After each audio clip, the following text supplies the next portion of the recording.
आगे हम देखते हैं टीचर भी अब सैम के कमरे में शिफ्ट हो गई होती हैं। सैम सो रहा होता है और टीचर उसे किस करके जगाती हैं। तभी सैम नोटिस करता है टीचर ने उसकी शर्ट को पहना हुआ होता है। माफ करना, मैंने तुम्हारा शर्ट पहना है, वैसे आज स्कूल नहीं है तो मैं सोच रही थी कि हमें एक साथ थोड़ा टाइम बिताना चाहिए, अगर तुम बुरा ना मानो तो। बिल्कुल टीचर, मैं क्यों बुरा मानूंगा। ठीक है तो फिर। उस बात को लगभग एक हफ्ता बीत गया है और उस दिन से लगभग हर दिन हम एक दूसरे से मिलते रहे हैं। टीचर की बॉडी दिन पर दिन और भी अच्छी होती जा रही है। तभी सैम टीचर को पीछे से हग कर लेता है। मैं चाहता हूँ कि हम हमेशा के लिए ऐसे ही रहें। हाँ मैं भी। और टीचर सैम को किस कर लेती हैं। सैम, क्या वो सब तुम अभी करना चाहते हो? जैसा आप कहें टीचर। और ये दोनों इंटीमेट होने लगते हैं। सैम अपने मन में कहता है, उन पलों में मुझे बहुत ही संतुष्टि महसूस हो रहा था, लेकिन आगे जो होने वाला था उसका मुझे बिल्कुल भी अंदाजा नहीं था। आगे हमें स्कूल का सीन दिखाया जाता है। हम देखते हैं कैरन सैम को खींच के स्विमिंग पूल की तरफ ले जा रही होती है। मैं वहाँ कुछ नहीं करने वाला, मैं बस वहाँ जाके देखूंगा। मास्टर सैम, आप तो अभी से हार मान रहे हैं। हम देखते हैं क्लास की सारी लड़कियां ब्लू स्विम सूट में होती हैं। तभी कैरन कहती है, सभी लोग यहाँ ध्यान दीजिए, आज के जिम क्लास में मास्टर सैम भी पार्टिसिपेट करने वाले हैं। क्या मुझे सच में पार्टिसिपेट करना पड़ेगा? आपको कोल्ड स्लीप से उठे हुए लगभग एक हफ्ता हो चुका है, आपकी बॉडी को थोड़ी एक्सरसाइज की जरूरत है। लेकिन मैंने तो कभी ऐसी चीजों में पार्टिसिपेट किया ही नहीं है। वैसे आपको इसकी जरूरत नहीं है क्योंकि आपने टीचर के साथ काफी मेहनत किया है। ओह हाँ, तुम्हें तो ये बात पता ही होगी क्योंकि हमें साथ लाने का प्लान तो तुम्हारा ही था। वैसे मैंने तो बस उन्हें थोड़ा सा मोटिवेट किया क्योंकि हमारी टीचर थोड़ी सी शर्मीली हैं। इस पे सैम शर्माते हुए कहता है, वैसे इस बात के लिए तुम्हारा शुक्रिया। इसके बदले आज आप वही कीजिए जो मैंने अभी आपको कहा है। आपको स्विमिंग करने में बड़ा ही मजा आएगा। और हम देखते हैं लड़कियों के बीच में सैम भी स्विमिंग से पहले वार्म अप कर रहा होता है। पता नहीं मुझे ऐसा क्यों लग रहा है कि सारी लड़कियां मुझे ही घूर रही हैं। और हम देखते हैं लड़कियां सैम को देख के शर्मा रही होती हैं, या फिर शायद मैं कुछ ज्यादा ही सोच रहा हूँ। आगे हम देखते हैं हिरागी और अकीरा के बीच में स्विमिंग कंपटीशन होता है जिसमें अकीरा कुछ मिली सेकेंड से जीत जाती है और ये सब हमारा सैम भी देख रहा होता है। तभी हिरागी अकीरा से कहती है, मुझे लगा कि इस बार तुम मुझे नहीं हरा पाओगी। तुमने सही कहा, मुझे भी लगा कि मैं हार जाऊंगी। तुम दिन पर दिन फास्ट होती जा रही हो। और इधर इन दोनों को देख के सैम अपने मन में सोच रहा होता है, अकीरा और हिरागी की बॉडीज कितनी अच्छी हैं। तभी वहाँ पे एक छोटी सी लड़की आ जाती है और वो कहती है, वो सभी आम लोग अपना टाइम वेस्ट कर रहे हैं, फर्क नहीं पड़ता वो लोग कितना ज्यादा मेहनत करती हैं, फर्स्ट तो मैं ही आऊंगी। और इस पे सैम कहता है, चीफू क्या तुम किसी कंपटीशन में पार्टिसिपेट करने वाली हो क्या? तुमने सुना नहीं क्या? चलो अच्छा है, आगे जो होने वाला है तुम अपनी आंखों से देखोगे। क्या तुम्हें पता है वो लोग मुझे नदी की उड़ती हुई मछली बुलाते हैं। मुझे पक्का यकीन है मैं ही जीतूंगी। उड़ती हुई मछलियाँ नदियों में नहीं पाई जाती हैं। सैम, कल के लिए मैं तुमसे माफी चाहती हूँ। क्या अब तुम्हारा सिर ठीक है? और अकीरा का नजारा देखते हुए सैम शर्माते हुए कहता है,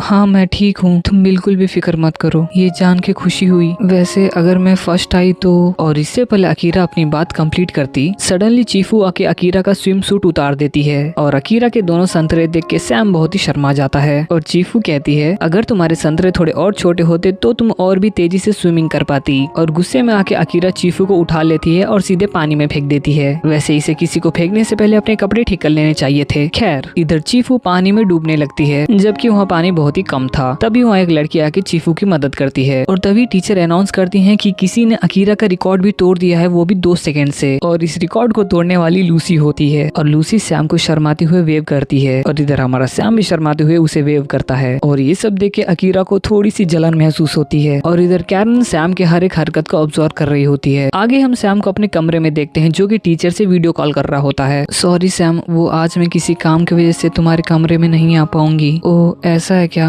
तो फिर कल? बिल्कुल, मैं तुमसे कल मिलती हूँ। तभी सैम के दरवाजे पर कोई नॉक करता है और ये और कोई नहीं बल्कि लूसी होती है। वो, आज से मैं भी इस कमरे में रहूंगी। और ये सुन के सैम कुछ देर के लिए कुछ बोलता ही नहीं। और तभी सैम को कैरन का फोन आ जाता है। मास्टर सैम, मैं आपको बताना भूल गई। कैरन जी, आखिर यहाँ क्या हो रहा है? वो स्कूल के एक कमरे की एसी खराब हो गई है, इसलिए हमें कमरों को चेंज करना पड़ रहा है। लेकिन हमें एक स्टूडेंट के लिए कमरा काम पड़ रहा है, इसलिए लूसी आपके कमरे में रहेगी। लेकिन, और मुझे पक्का यकीन है इसके बदले वो आपको कुछ ना कुछ तो जरूर देगी। भाई सच में ये कैरन बहुत ही शातिर है, इसलिए प्रेजेंट वो अभी आपके कमरे में ही रहेगी। तो क्या वो सुबह का स्विमिंग कंपटीशन इसी के लिए था? वाओ मास्टर सैम, आप तो समझ गए। आपके साथ एक हफ्ता बिताने का मौका उसी को मिलेगा जो ऐसी गेम्स में जीतेगा। ठीक एक हफ्ते के बाद आपके कमरे में एक नई लड़की आएगी, तब तक आप लूसी से अच्छे से घुल मिल जाइए। कैरन, 1 मिनट रुको। और कैरन फोन काट देती है और इधर लूसी शर्माते हुए कहती है, तो अब हम एक साथ एक हफ्ता बिताने वाले हैं, आपको कोई दिक्कत तो नहीं है ना?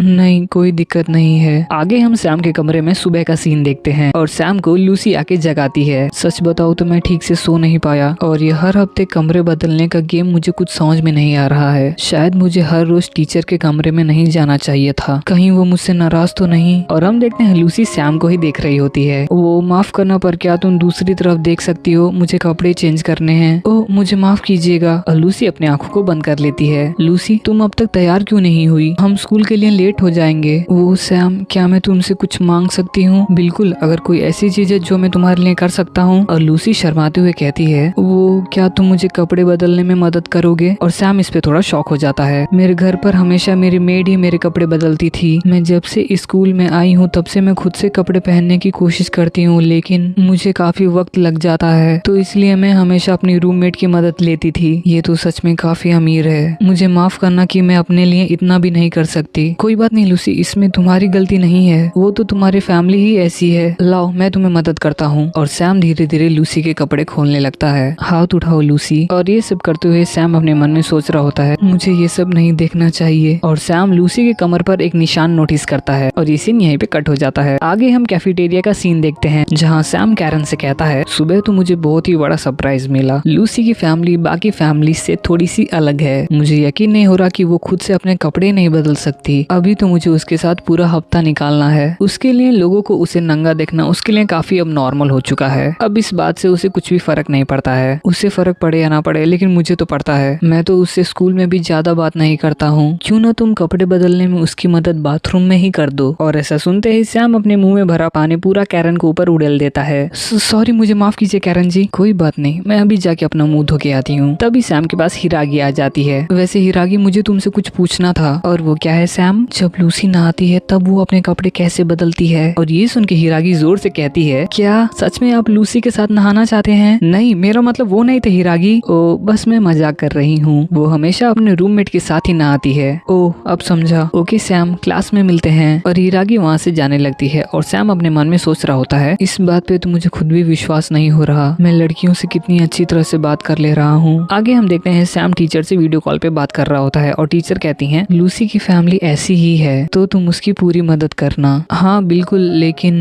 क्या मैं आज रात को आपके कमरे में आ सकता हूँ? माफ करना, आज तो नहीं हो पाएगा। क्या आप मुझे अवॉइड कर रही हैं? बिल्कुल नहीं सैम, अगर आप इस बात से नाराज हैं कि मेरे कमरे में एक लड़की है तो मैं इस बारे में अभी कैरन से बात करता हूँ। ये प्रॉब्लम हर महीने हर एक लड़की को होती है। तो क्या तुम समझ रहे हो मैं किस चीज के बारे में बात कर रही हूँ? हाँ मैं समझ गया, मुझे माफ कीजिएगा, मैंने तो इस बारे में सोचा ही नहीं। नहीं, गलती मेरी है जो मैंने तुम्हें इस बारे में नहीं बताया। खैर, तुम्हारा लूसी के साथ और बाकी लड़कियों के साथ मिलजुल कर रहना बहुत जरूरी है, लेकिन मुझे तो बस आप चाहिए। मुझे ये सुनकर खुशी हुई सैम, लेकिन अगर तुम मुझे इतना अटेंशन दोगे तो बाकी लड़कियां मुझसे नाराज हो जाएंगी। ठीक है, तो फिर मैं तुम्हें बाद में कॉल करती हूँ। और सैम अपने मन में कहता है आपके अलावा मुझे किसी की भी फिक्र नहीं है। और ये बात अब तो कैरन भी जानती है, लेकिन क्या सच में वो सब मुझे पसंद करती हैं? आगे हमें रात को सैम के कमरे का सीन दिखाया जाता है जहाँ सैम और लूसी अपने अपने बेड पर लेटे हुए होते हैं। मैं सो नहीं पा रहा हूँ। और सैम लूसी की तरफ देखता है और वो अपने मन में सोचता है शायद लूसी मुझे पसंद करती है। और जैसे ही सैम दीवार की तरफ पलटता है वहाँ लूसी आ जाती है और वो कहती है सैम क्या मैं तुम्हारे बेड में सो सकती हूँ? वो बात ऐसी है कि जब तक मेरे बेड में कोई नहीं होता तब तक मुझे नींद ही नहीं आती है। और सैम शर्माते हुए कहता है कि अगर ये बात है तो। और ये दोनों एक ही बेड पर सो जाते हैं। तुम एक अच्छे इंसान हो सैम। क्या सच में तुमने सुबह मेरे कमर पर वो निशान देखा था ना? वो निशान मेरे बचपन का है। मुझे डर लग रहा था कि तुम वो बात सबको बता दोगे, पर तुमने किसी को नहीं बताया। वैसे हाई स्कूल के बाद ही मेरी शादी होने वाली थी एक ऐसे इंसान से जो कि मुझसे 20 साल बड़ा था, सिर्फ मेरे डैड के बिजनेस के लिए। पर 5 साल पहले एमके वायरस की वजह से मेरे डैड और मेरा फियांसे दोनों मर गए। क्या मैं एक बुरी लड़की हूँ? क्योंकि मुझे वायरस के आने की खुशी है, क्योंकि उसकी वजह से ही मैं आज तुम्हारे साथ हूँ। और इस बात पे सैम बहुत ही शर्मा जाता है। मुझे तो तुमसे तभी प्यार हो गया था जब मैंने तुम्हें पहली बार देखा था। तुम कोई बुरी लड़की नहीं हो लूसी। मैं भी खुश हूँ कि ये दुनिया इस तरह बदल गई। और ये दोनों एक दूसरे को किस कर लेते हैं और लूसी सैम को उसके कपड़े उतारने को कहती है। सैम जब भी मैं तुम्हारी तरफ देखती हूँ मेरे दिल की धड़कन तेज हो जाती है। और ये दोनों इंटीमेट हो जाते हैं। अब समझे ये कितनी पहुंची हुई चीज है। और ये सीन यहीं पे कट हो जाता है। आगे हम UW का हेडक्वार्टर्स देखते हैं जहाँ न्यूज में हमारे रियूतो के बारे में बता रहे होते हैं कि कैसे हमारा रियूतो जब से उठा है तब से वायरस का इलाज ढूंढ रहा है। वो रोज क्या करता है क्या खाता है न्यूज में सब कुछ बता रहे होते हैं। टीवी में एक बूढ़ी औरत कहती है काश रियूतो मेरा पोता होता। और कई सारी सुंदर लड़कियां हमारे रियूतो की तारीफ कर रही होती हैं और उसको मोटिवेट करती हैं वायरस का इलाज ढूंढने के लिए। और एक इंटरव्यू में रियूतो कहता है कि मुझे सीरियस और हार्ड वर्किंग लड़कियां पसंद हैं। और हम देखते हैं हेडक्वार्टर्स के बाहर लड़कियों की भीड़ लग गई होती है रियूतो से मिलने के लिए। और यहाँ रियूतो थोड़ा पछताता है कि क्यों वो दुनिया के सामने आ गया। और तभी मीरा कहती हैं, बाहर खड़ी कई लड़कियां आपके साथ मेट करना चाहती हैं, क्या आप उन लड़कियों की लिस्ट देखना चाहते हैं? और ऑब्वियसली हमारा रियूतो मना कर देता है। और इस पे पता नहीं क्यों मीरा जी भी थोड़ी खुश होती हैं। वैसे मीरा जी, माहिरू किधर है? आजकल माहिरू अपना ज्यादातर वक्त एक रिफ्यूजी एरिया में बिता रही है। एक रिफ्यूजी एरिया? मैंने अब तक तो उसे ऐसा करने पे नहीं रोका है, लेकिन अगर ये बात बाहर आ गई कि वो आपकी बहन है तो आगे आप सोच ही सकते हैं कि क्या होगा। इसलिए मैं उसे मना करने का सोच रही हूँ। उसके लिए मैं माफी मांगता हूँ मीरा जी। आगे हम सैम और लूसी को देखते हैं जो कि एक ही साथ उठते हैं। और सैम उठते ही पानी पीता है और पानी लूसी को भी पास करता है। और तभी लूसी कहती है, क्या आप मुझे पानी पीने में मदद कर सकते हैं? और एक अच्छे इंसान की तरह सैम उसकी मदद करता है, बस तरीका थोड़ा अलग था। मुझे कमरे से बाहर निकलने का मन ही नहीं कर रहा। आगे हम हेडक्वार्टर्स में रियूतो को देखते हैं और तभी उसे नंबर 1 बुलाता है। और नंबर 1 रियूतो को एक फोटो दिखाता है जो कि एक फीटस का होता है। रियूतो, मैं जल्दी एक बाप बनने वाला हूँ। कांग्रेचुलेशंस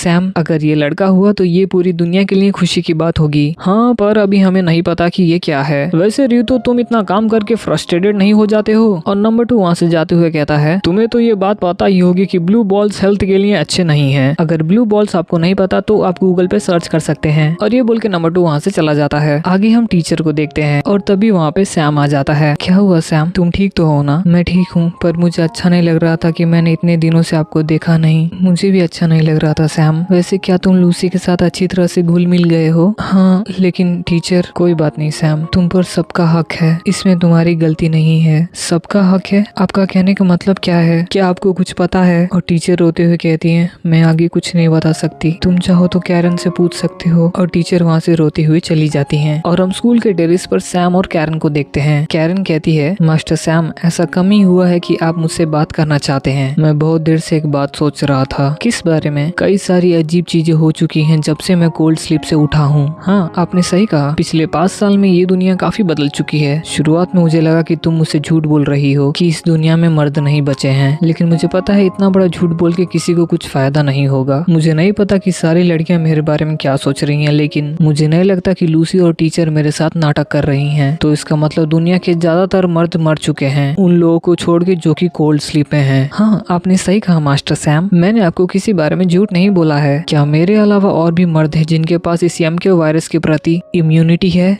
ये दुनिया काफी बड़ी है, कहीं न कहीं 1-2 तो होंगे ही। तो ये स्कूल एक जरिया है मेरे ऊपर एक्सपेरिमेंट करने का। क्यों, मैंने सही कहा ना? वैसे आपको ऐसा क्यों लगता है मास्टर सैम? इस एमके वायरस की वजह से मैं दुनिया के लिए बहुत ही कीमती हो चुका हूँ। मुझे पक्का यकीन है जब मैं सो रहा था तो तुम लोगों ने मेरे ऊपर बहुत सारे एक्सपेरिमेंट्स किए होंगे, लेकिन तुम लोगों को नहीं पता चला कि कैसे इस एमके वायरस के प्रति मेरे अंदर इम्यूनिटी है। मैं सुन रही हूँ मास्टर सैम, आगे बोलिए। तुम लोग मुझे कैद करके मुझ पे एक्सपेरिमेंट नहीं कर रहे हो, इसकी 2 वजह है। उसमें से पहली वजह है मेरे ह्यूमन राइट्स और दूसरी वजह है अगर मैंने स्ट्रेस में खुद को खत्म कर लिया तो इसकी भरपाई करना बहुत ही मुश्किल होगा। तो इसका मतलब ये स्कूल एक ऐसी जगह है जहाँ तुम उन लड़कियों को लाते हो जो तुम सोचते हो कि मुझे पसंद आएंगी, ताकि मेरा मूड हमेशा अच्छा रहे और तुम लोग मुझसे एमके वायरस के रिसर्च के लिए डेटा कलेक्ट कर पाओ। क्यों, मैंने सही कहा ना? और अगर बात यही है तो तुम लोग टीचर और लूसी को यूज कर रहे हो। मैं तो तुम लोगों की मदद वैसे भी करने वाला हूँ, इसलिए तुम उन लोगों को छोड़ दो। शायद यही सही समय है मास्टर सैम। चलिए क्लासरूम में चलते हैं और यहाँ हमें स्कूल की सच्चाई पता चलती है। ठीक है, सभी लोग यहाँ ध्यान दीजिए, क्लास टेम्पररी कैंसिल हो चुकी है। मास्टर सैम, आपका अनुमान लगभग सही था पर पूरा नहीं। मैं तो इम्प्रेस हो गई कि आप इतने कम समय में सच्चाई के इतने करीब आ गए। जैसा कि आपने गेस किया था, इस पूरे स्कूल को आपके लिए ही चलाया जा रहा है ताकि आप ज्यादा से ज्यादा लड़कियों के साथ मेट कर सकें। क्या